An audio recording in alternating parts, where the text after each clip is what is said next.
my good man. Hello, everyone. Welcome to the PCP, the Progenitor Circuit Podcast. And no boosters required.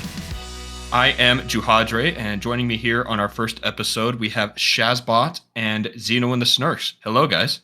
Hello. Hello.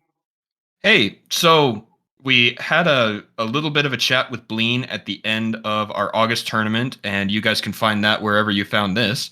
But now we're going to talk a little bit more in depth and of what we were able to see in our last finals, give some impressions and such, and then we're also going to look forward to September. Remember, September 14th will be our next tournament, and so everything we talk about will be relevant to what will be coming up then.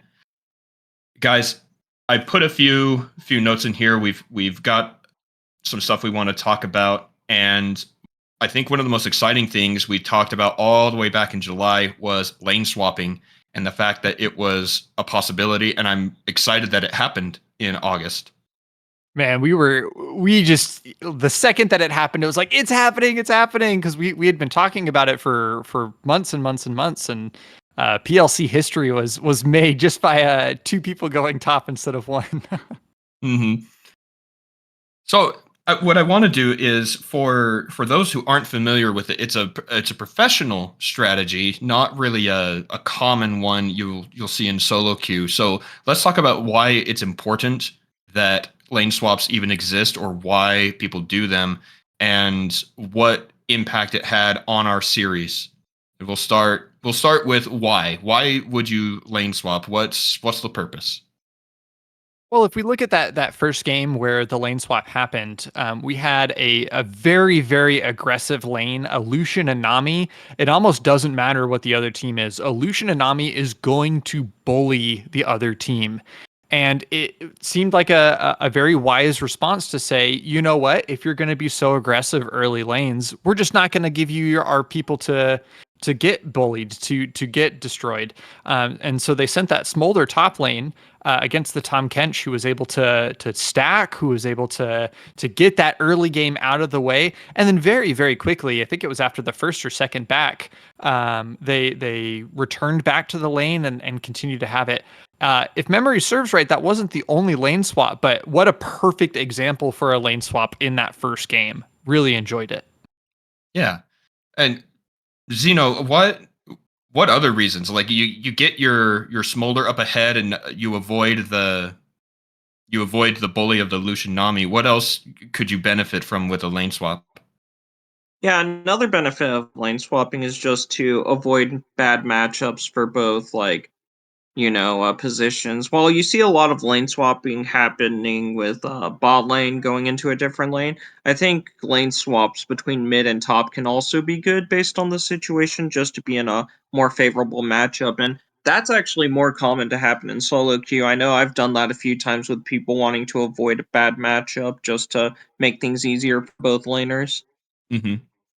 One of the fun things in game one of our finals, Team Unknown did it again. They were able to swap up to the top lane, and they actually put 4 people to dive onto an Illusion's Dr. Mundo, and he wasn't able to really defend on that. They got several turret plates. I believe they got 2 kills on him before the swap returned. No, only 1.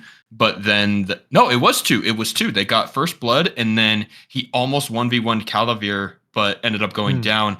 And I think that's another reason to initiate a swap, is to put an enemy laner really far behind.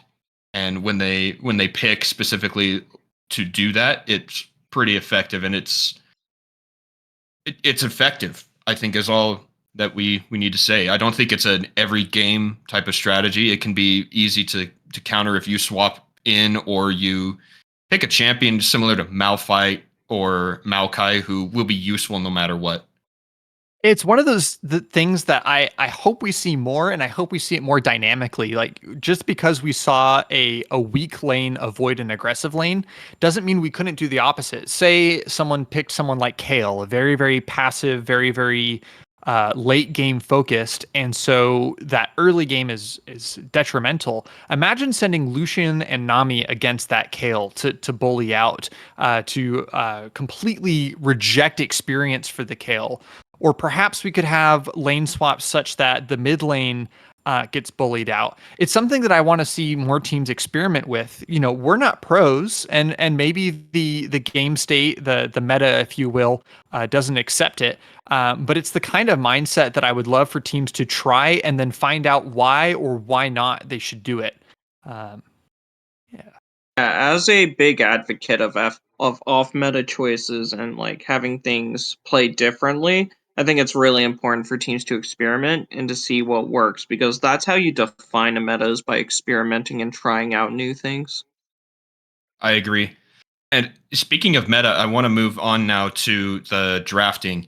One of the big things that you see in Pro is just meta bans, and that's what happens to be powerful on the patch. Things that everyone knows are not worth fighting, but we got some really, really specific bans in at least our finals.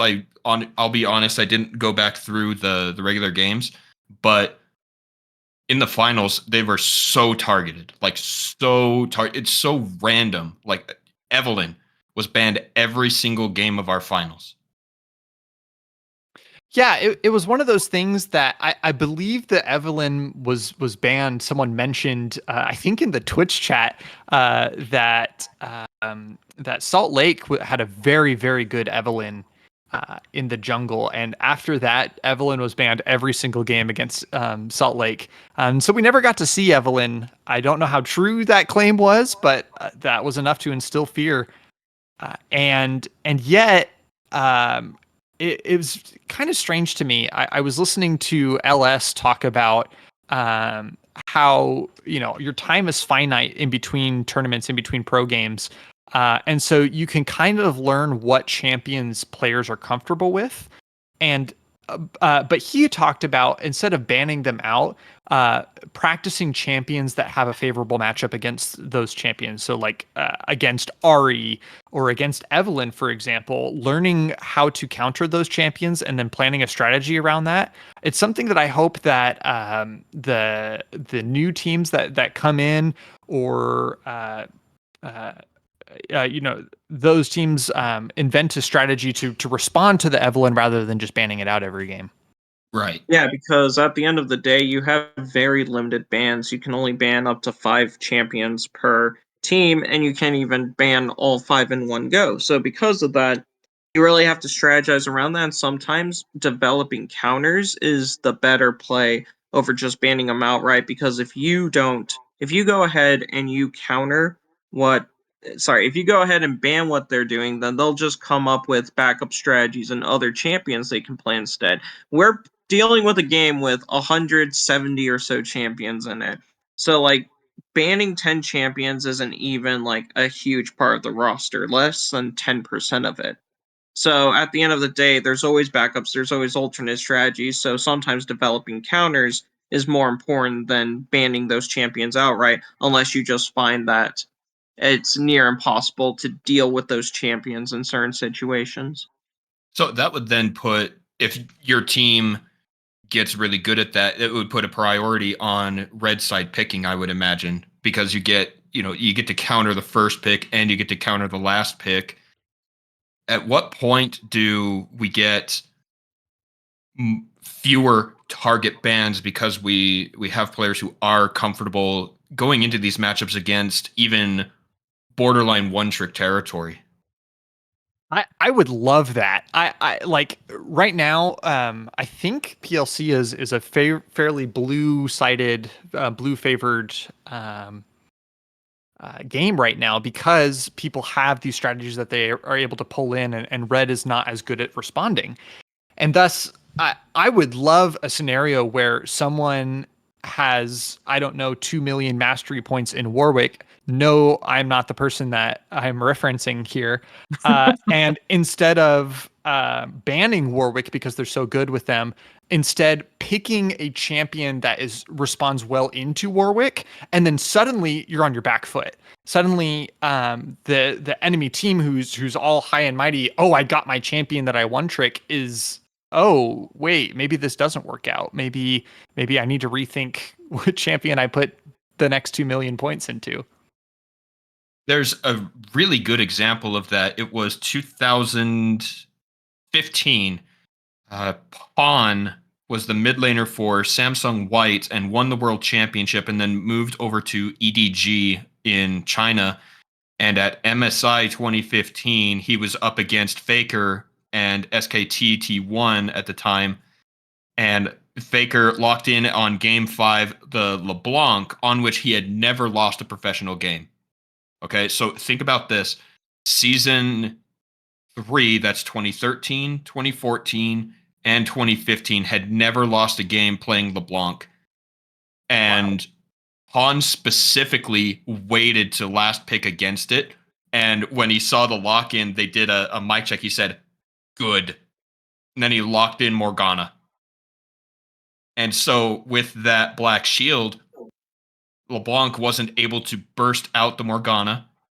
You could always get the snare or keep LeBlanc close enough to kind of force her movement with that champion. And so I'm with Shazbot. I think that type of adaptability is one of the funnest things that we'll be able to see in the evolution of our series. Yeah, seriously. Like, imagine they lock in Evelyn. Haha, I'm the best Evelyn in the world. And then, the enemy team, E-Man Mate says good and then locks in Xin Zhao and is just in their jungle the entire time. Like it could happen. I'm telling you, like, we need to have more cognizant drafts. I think half the game should be spent in the draft alone. Half the game? Half the mental game. I really truly think that that players need to have a vision of how the game will go and then be adapting to it. Or number one, the biggest chance to win, and number two, the most fun in PLC. Because as we grow as casters, as viewers of the game, we would have an expectation of what to see, and then to see upsets, to see creative strategies, to see ways to respond rather than just winning the lane. I think is going to be where we're going to have the most fun out of PLC. Alrighty. So, do you have something else to say, Zeno? Yeah, I was just going to say, I think we also got to keep in mind that counters can go beyond just the lanes themselves, but also just finding counters that hard counter different strategies. For example, if you're dealing with a jungle Master Yi, that doesn't mean particularly you need to have a jungler that hard counters them, but if you have, like, let's say, a support Nautilus that can just keep the Master Yi locked down in team fights, then you're good to go. So, there's a lot of flexibility with counter picks as well. Like Poppy into dive compositions. Exactly. If you haven't played a dive composition against a Poppy, you're like, oh my gosh, you're living your best life, because it is abysmal. Joke's on you, I don't play dive champions. The next thing I want to transition into is I took the time to watch through all 3 of our games of finals. That was Team Unknown versus Salt Lake Community College. And I want to talk about some of the really cool things and the impressions we got from these teams during those games. The first one I noticed is that Slicks, that's the nickname for Salt Lake Community College, SLCC. Slick's mechanics are incredible. The way that they move their champions, the way they layer their spells, and how they navigate a fight is just mind-blowing. Yeah, if I can gush about Slick for a little bit, to be a brand new name into PLC and to perform as well as they did, it was awesome. Some of the most fun I've had in watching these PLC games in a while. They're terrifying. They get into these like death ball strategies where they just kind of crush anyone that come over. There are champions that I'm excited to see. I mentioned Lucian and Nami. That wasn't someone that I had to like look up or familiarize myself with. I just remember how scary they were together. And I've had the chance to speak to a few of these players afterwards, and they poo-poo. They say, "Oh, I could have played better," but I'm like, "Okay, well, if you can play better, then your baseline is pretty darn good." It was very, very exciting to watch them play. So, game number 2 of our finals, I'll give everyone a nice timestamp to go and watch this. It's at 5 minutes and 20 seconds. Oh, shoot. I realized that I do not know if that's video time or in-game time. In-game time. It's game time. I'm looking at it right now. It's game time. So at 5:20 in game number 2, there is this fight down by the dragon pit. It actually starts in the tri-brush just above the bot lane, and it goes everywhere. And it's like a minute and a half long fight, and just watching the way that they shuffle and they juggle aggros and who's in and initiating and such, it's amazing. So everyone go watch that. It is available on YouTube at I almost said twitch.tv. Ha ha ha. YouTube, just search Progenitor Circuit. It is August 2024 Finals Game 2. Yeah, and to refresh anyone who got to catch the game, that's the game where Calvier went Aurora into Vayne and Poppy again, which we were just talking about. That Poppy performed very well. Agreed. Very much enjoyed that. So that was what Slick was able to do really well. But then I was watching Team Unknown and remembering back over the last 9 months we've watched them play. And what Team Unknown does the best is they pressure the map.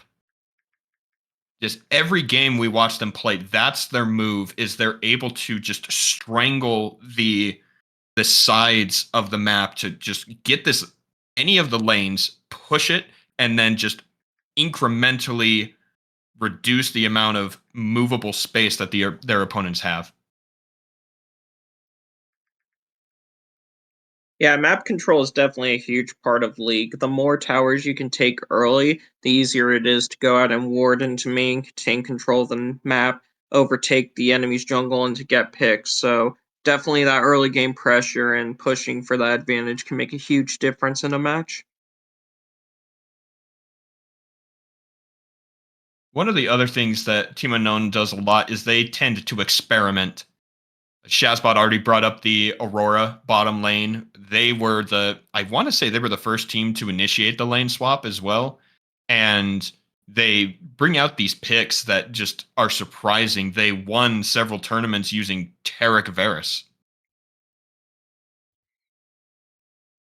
And Tarek is not a very popular pick in more competitive games and tournaments.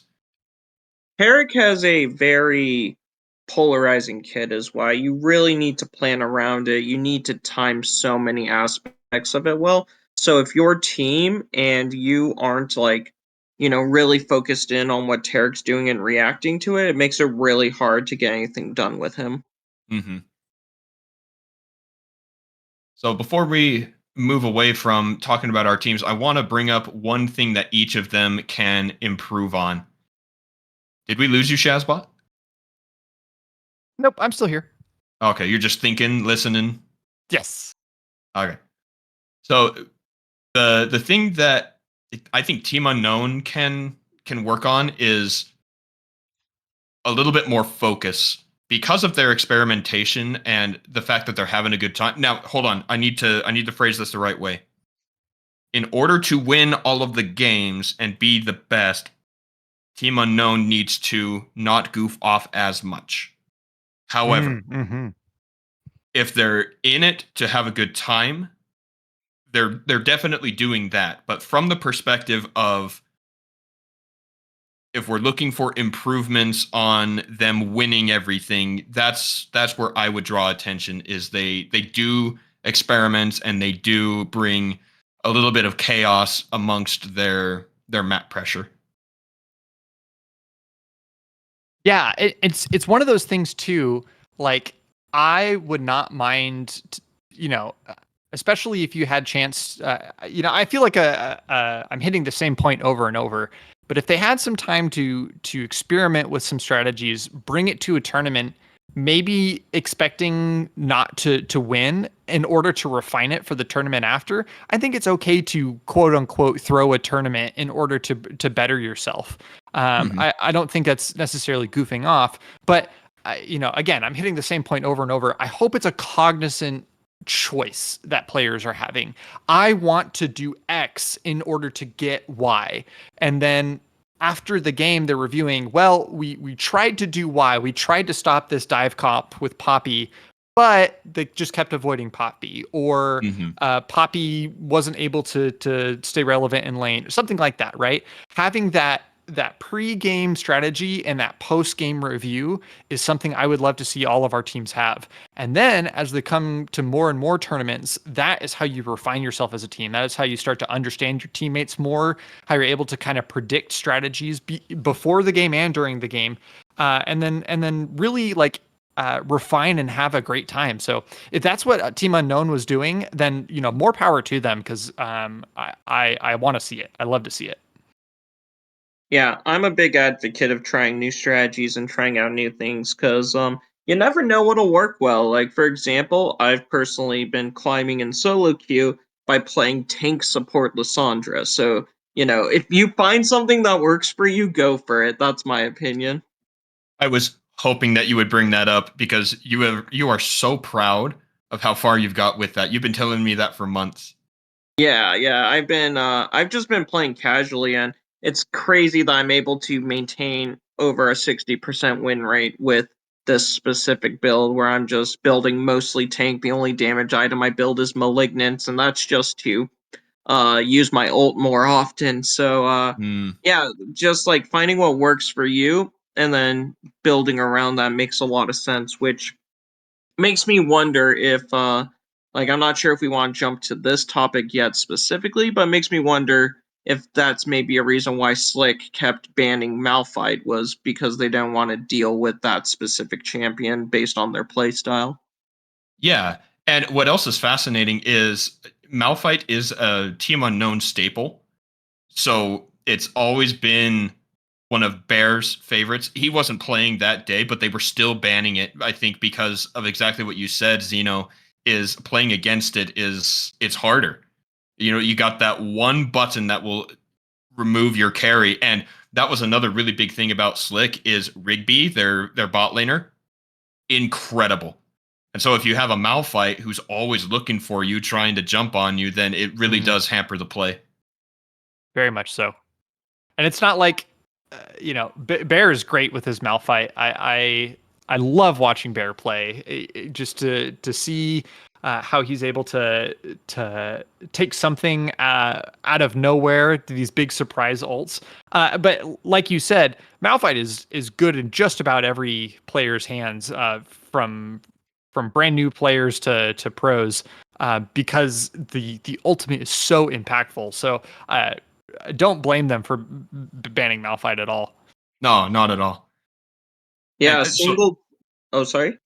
your turn.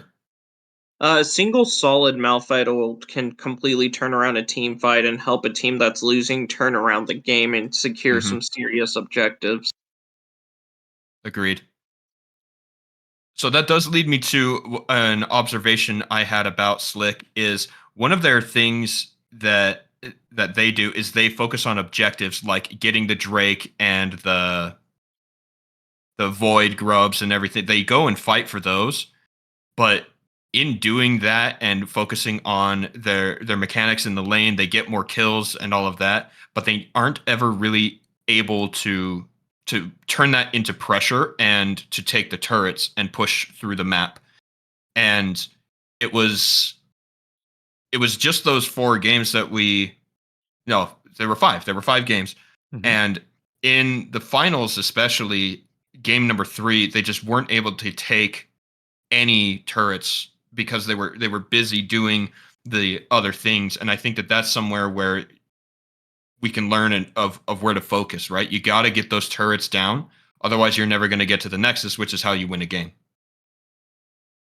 Yeah, I would love to see if Slick learns how to close a game out by 20 minutes, they're unstoppable.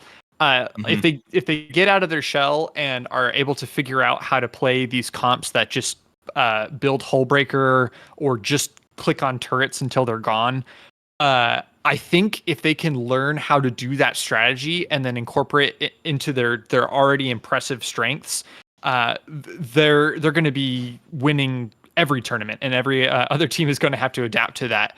I really do truly think that that was the weakness of that team, and it's kind of a good thing because it's something that you can pretty easily address. Agreed.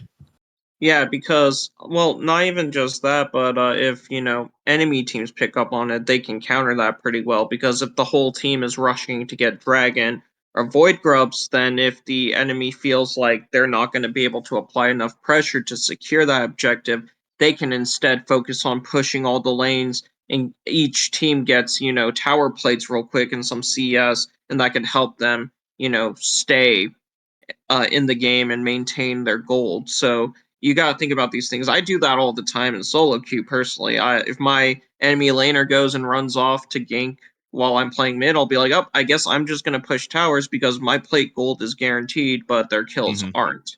So yeah. Alrighty, guys. Well, any other thoughts about our finals from August? And anything else from that particular tournament we want to discuss? If I might be a little candid for a second, I'm excited to see some old matchups come again. I really kind of missed Poro Snacks and Yordle Parade and oh man, the last two winners. Help me out, guys. All guys. Fall Guys, thank you. Fall Guys, who were absolutely destroying house, where we're going almost undefeated in the last tournament, if I remember correctly. Yeah. It's I want to see him again. I want to see them fight Slick. Yeah, it would be a great matchup. And looking forward to September is where we're moving on right now. What we also need to remember is we've had multiple other champions. The washed up OGs and the real life goats also came in and put in really good showings a few months back. We had Crush Counter was in there and doing really, really well for a few shots as well. I'm with you, Shazbot. I want to see these guys come back. No kidding. If you hear this, ping me, man. Yeah, any returning teams or any new teams is always a great welcome because the more teams we have playing, the bigger the tournaments become, and naturally, the more we can highlight different teams and see these players that we don't really get a chance to see otherwise. Right. So with September 14th will be our next tournament. And just to throw it out there, that will be at 3 p.m. Pacific time, twitch.tv/Progenitor Circuit. Follow us everywhere you can so you don't miss that. It'll be a lot of fun. But I was looking over our patch notes. They came out last week, which means that we will be on 14.17 when we play that tournament. And there were a couple. No, sorry. I need to remember that a couple is 2 and a few is more than 2, but fewer than 7. So there were a few notes here in the patch that I think will impact our tournament. I know, obviously, patches are big, but these are things specifically that we will either see change or will. I'm not quite sure what I'm trying to say. Do you guys know what I'm trying to say? Will you help me? Yeah, that will have an impact on the next tournament. That might sway the strategies that teams bring in. That's it. First on the list is Aurora. We always got to talk about the new champion. She's had her growing pains over the last few weeks, and Riot feels that she's still a little too strong, and they're trying to guide her playstyle away from the typical I press my ult and people die type mage. So they've reduced the ultimate's damage by a bit. I'm not going to do the math here. That's rule number 3 is don't do math on stream. For what it's worth, the official patch notes say it should take the damage down by about 10%. Awesome. What do you guys think about that one? Do you agree with this direction? Yeah, Almost. I do. Oh, sorry. Go ahead. Oh yeah, I was just gonna say, yeah, I do because I feel like Aurora can be a really oppressive champion. She has a lot in her toolkit that makes her a 200-year champion, and to kind of play off of that, like I like to stay up to date on the PvE patch notes as well, and she has a few nerfs coming that way as well on the PvE once she um once it becomes live. So that's good to know. Just yeah, on top of the damage nerfs, we're gonna see more nerfs coming her way, specifically built around her ult because her ult can be very oppressive. Yeah, she's one of those champions that everyone that I talk to that plays her, that enjoys the champion, but she feels off, or her cooldowns are too long to do anything substantial. Her damage numbers are too high to make her just feel like a burst mage. One big thing that I heard a lot is that her ultimate feels too small in order to feel like both slippery and not like you're just caging someone like a J4 ult. It's a champion that I think has a lot of potential and just needs like tweaking to make it more, dare I say, Shaco like and less LeBlanc like. Yeah, and that's what the note said, right? They want her to be a pop in and out type of champion, using that W more often than just relying on her ultimate to kill everybody on the enemy team. Right. So, how would you feel about the concept then of them increasing the ult size to, let's say, roughly the size of a Mordekaiser ult to provide more counterplay to both sides as they have more room to run around and to avoid a fight? It's a tough one. It's the current iteration of the ult is very frustrating to play against because you can't leave the ult. And it's if you have a larger area, it allows people to move around more, but it also makes her more mobile. I would love to see a world where instead of pushing you back in, it like slows you or like gives you like a 50% slow or something as you try to walk through it so that you're still incentivized to flash over it or try to dash through it. And then have it like reset her W or have her W reset on a takedown. And so that That she already really exists. becomes, or that already exists, excuse me. So yeah, I really just feel like I'm not a game designer. I'd love to be, but I'm not currently a game designer. And I think that some tweaks here or there could really change the dynamic of the champion more towards that role that we were talking about. So maybe that is from larger, but I think that it might come with even more changes to the ult. I think that I'm going to give a controversial opinion here. I Ooh. think you leave it the same size, but you make it last a little bit longer. And the reason for it is the size, I do believe, is big enough for you to move around enough. And like Shaspot was saying, if it's any bigger, then you're never going to catch Aurora. The moment she touches the side, she's so far away. But Right. in my experience in playing her, it only lasts for like 1.5 seconds or something like that. So you don't actually get, if you don't have a Wombo team comp, it doesn't accomplish a whole lot. Like keeping enemies in there doesn't do anything unless you have all of them malignants and your team jumps on them. And so if they make it last a little bit longer, she then gets the mobility inside and you can have more interaction within the ultimate, and that'll make it feel a little bit more fun to play with. As Yeah. of right now, by the way, it currently lasts 3 to 4 seconds based on level. It sure doesn't feel like it.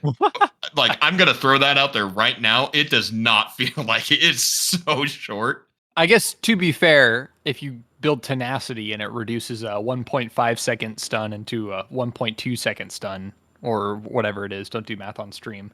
Right. That doesn't feel like a lot. Right.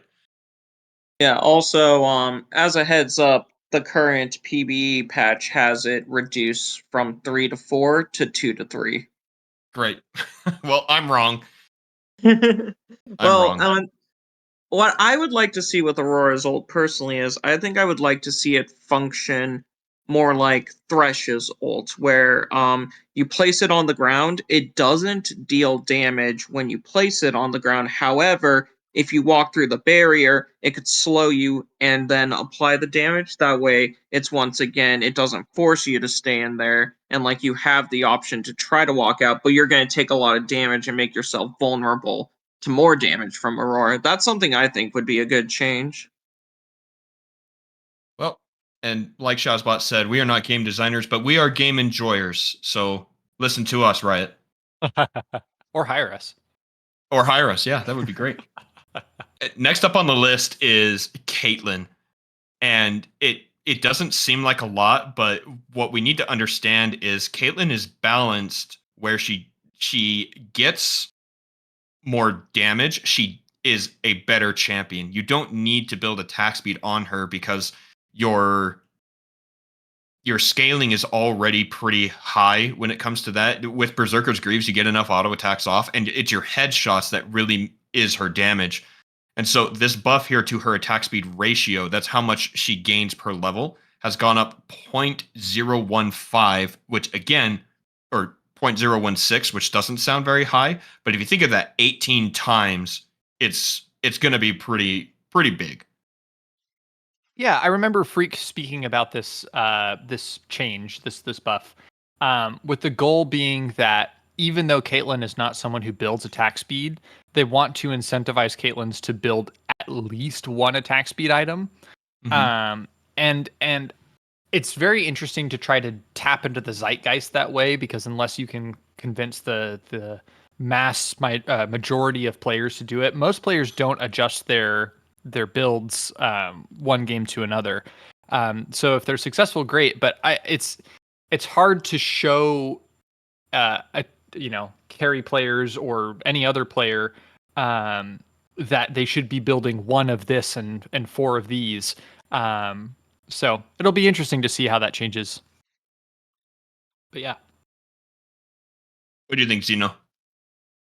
Yeah, I think that Caitlyn, like you said, is a champion that doesn't really need to rely on auto attacks as much. Her Q has a long wind up. If she gets her Yordle traps off and her net off, then, she can get bonus damage from the headshots there. So I get why people focus on lethality or crit on her over Mm-hmm. attack speed, but I think the attack speeds could be a healthy adjustment for her in regards to, like, it'll encourage more consistent DPS than a long range burst build. And especially with the reduction on the Yordle Snap Trap cooldown, that's another really big thing is they're taking 2 seconds off of it so you can place more of them, have more of them out on the map, landing those headshots. I think the combination of the two, we're going to see a lot of Caitlyn next tournament. I believe that. All right, moving down our list here, we need to follow up with the big Senna changes with the enchanter items and the AP ratios. How did you guys feel? We didn't see a Senna in our last finals.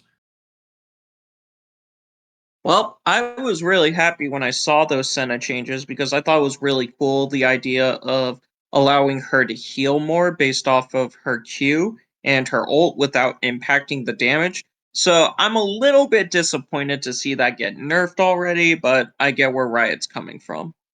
Mm-hmm. So they're dropping the AP ratios from 80 to 60 and 70 to 50 on her Q and R respectively, kind of trying to what's the reason for that? Were you guys able to play enough and see why that direction is needed?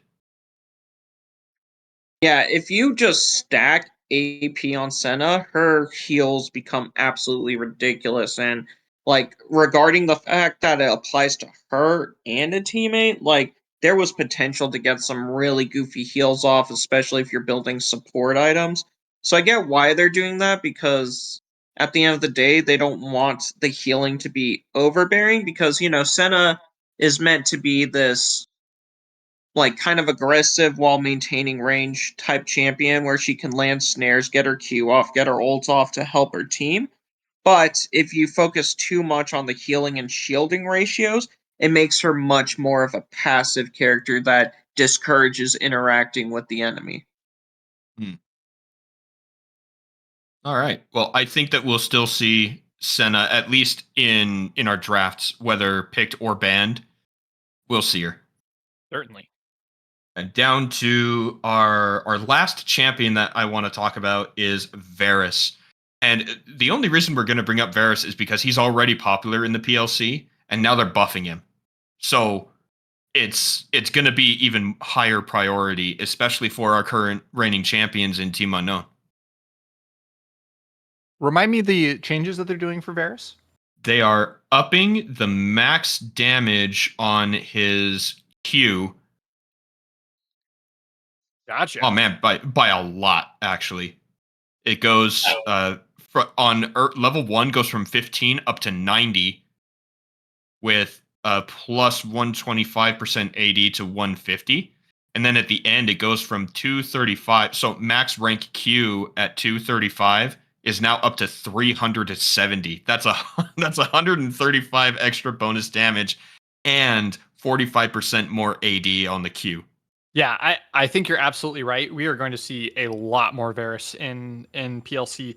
Those people who have not picked up Varus probably will, but I want to highlight on why that is. You know, why Varus is already picked so much in PLC is not just because of his ability to ignore some armor and all that, but the ability to synergize with someone who communicates well with you, who can peel for you, but most importantly, who can CC the people that you want to lock down. Varus is just that sweet accessory to crowd control. Being able to pop those blight stacks on people, you just get insane damage numbers. So having a powerful Q on top of this is going to be excellent.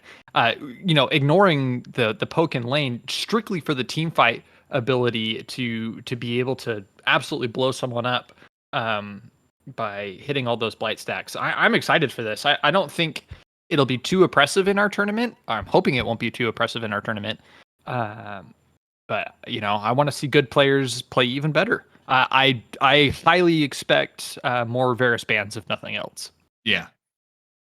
My thing about Varus is he has almost everything you want in an ADC. Like, he has versatility with his builds where you can go a more burst build or you can focus on DPS. He has built-in grievous wounds on his E, percentage health damage, CC. The only thing he doesn't have that an ADC wants is mobility, but Mm-hmm. as long as you can play around that with your slow, your team, and your snare, you're pretty much good to go, which I think is part of the reason why we see him, especially in professional play or in, our games, because of the fact that he has all those tools. So as long as you're an ADC that knows how to position well, you're going to have a huge advantage with Varus. I agree. And I think that that's a good champion design, right? You got to have one thing that they can't do so that A, it's counterable, and B, it's not going to take over the entire game. Because if you imagine if his W was also a dash, even if they had it on a 28-second cooldown, could you imagine what havoc Varus would wreak on the Rift? Right. And hey, to kind of bring it back to a previous topic that we were talking about, say you are Porosnax and you're going to go against a Varus. We already know a lot of teams are bringing Varus into their games. I would like to see, what do you do against that? And my mind immediately thinks to champions that can get on top of Varus, who can stun lock him down. So I'm thinking like Vi or Jarvan the Fourth. Camille. Those kind of Camille's great. Those kind of champions that can bypass tanks that would block for them and then get onto Varus. Varus doesn't have is not Ezreal. He can't arcane shift out of there. And that puts a lot of stress on an already busy support. So if you're expecting Varus to show up in the September or October tournaments, plan for it. Practice some games with champions that can get on top of an AD carry and figure out how to make their life miserable. Also, sorry, That- AD carries. Well, and that leads into our next thing. Like, we're done talking champions, but a huge nerf to fleet footwork. It's going to be even easier to punish marksmen, because of the strategizing Shazbot is suggesting, but also because one of their strongest runes is getting mega nerfed. Like, I went over these numbers in preparation for our chat today, and holy crap, like, it's dead. That bad, huh? It when you so the way fleet footwork works is, as you move, you stack up movement, and at 100 stacks your next auto attack will heal you for a percent, or will heal you for an amount and give you movement speed, right? So you're able to kite and to sustain in the lane. The movement speed is going from 20% down to 15%, and the amount you have that movement speed is being reduced from 1.25 seconds to 1 second, and the maximum amount you can heal is reduced by 20. Oh, my poor Gnar. Yeah, that's what I'm saying. Oh, it's gonna get more rough with next patch too. It's even worse on the PBE. What they're doing on the PBE is they're adjusting the movement speed increase to be 20% for melee champions, 15% for range. Then the healing is going to be 10 to 130 for melee and 6 to 78 for ranged. Oh my gosh. And on top of that, the bonus 80 ratio is going to be 10% for melee, 6% for range. And then it's going to be healing against minions will be changed 15% for all users. Yeah, that's rough. Yeah, so fleet footwork on top of this nerf is getting some really rough ones for range champions. I think we're definitely not going to see it run on ADCs as much anymore. Brutal. I think that's their goal. Brutal. I mean, it makes sense just in regards to, like, for the longest time, when it used to exist, the what was Lethal Tempo was kind of the go-to rune for ADCs. So now that that's gone, ADCs have been needing to find a replacement that works well. And Fleet Footwork is just such a consistent rune. That's what makes it appealing. Right. We're just that much Well- closer for them to just delete the precision tree altogether. I love that. Yeah. Because, an ADC is not going to take Conqueror, and then not every ADC is going to benefit from, geez, what's the other one called with the Press 3 the attack? Yeah, Press the Attack. Not every ADC is going to benefit from Press the Attack.